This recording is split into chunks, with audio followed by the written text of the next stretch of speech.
This is my video lesson plan for my lesson with Mariah, and I'm going to teach her how to decorate wooden block letters using paint and Mod Podge and scrapbook paper.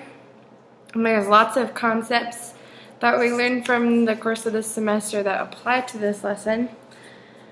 There's trait anxiety, and according to Brother Wilson and the TA, it doesn't seem that Mariah has very high trait anxiety. According to what the TA said, she's very outgoing, so I don't think that meeting a stranger will be an issue. State anxiety, I guess that could happen if the task seems too overwhelming to her, but I think that will be within her zone of proximity. And then debilitating anxiety, I hope to prevent by just helping her to be more comfortable and helping her realize it's okay to make mistakes and that kind of thing.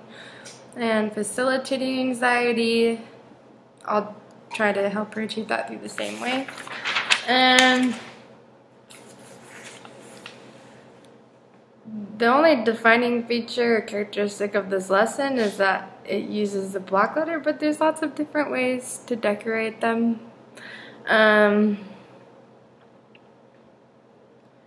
that would be the correlational features. So the correlational features would be the scrapbook paper and the Mod Podge and the paint. And this is kind of a mastery learning and a discovery learning lesson because it's something that over time you can get better at it. So in that sense it's a mastery lesson, and also I'll be there to help her along the way. But at the same time it's more of discovery because it's something that's more hands-on. And then hopefully she won't have any undergeneralizations from this lesson. Hopefully she will realize that the way we're decorating the block letters is not the only way, and I'll try to make that point. And then I'll use a lot of cueing, just lots of hand gestures to show her how to do certain steps in the lesson. Like I might even cue when I ask her which kind of scrapbook paper she wants. Do you want to use this one or this one? And then I tend to use, with proximity, girls tend to like closer proximity because it helps them to feel closer to a person. So I'll probably set it up so that we're a little closer as opposed to further apart, but not too close since we don't know each other, just so she can be more comfortable. I definitely tend to use more information language because I'm not a very bossy person.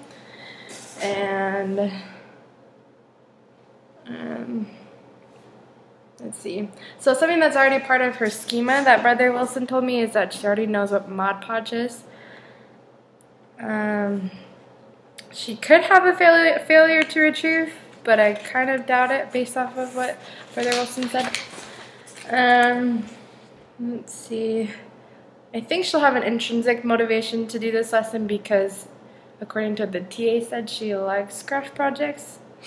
And hopefully it's something that she'd want to do after our lesson and maybe make as a Christmas present or something like that. And the TA also said that she seems to have a high self-efficacy. She has a strong belief in her own ability to be able to accomplish different tasks.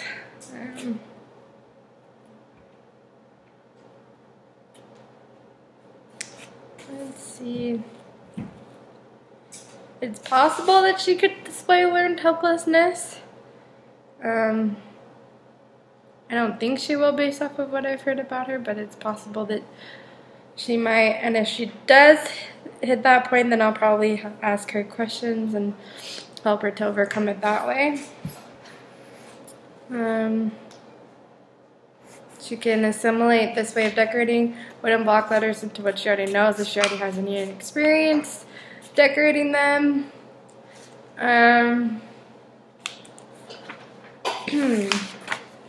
Let's see.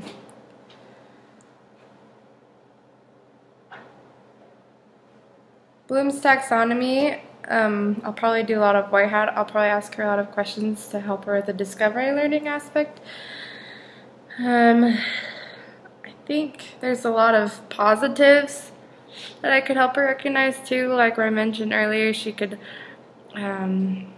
teach someone else how to make these wooden block letters. She could use them to make Christmas gifts. She could use them to decorate her home in the future. And then transfer, since she has done other craft projects, some of that might have a positive transfer and help her to learn how to do this project better. And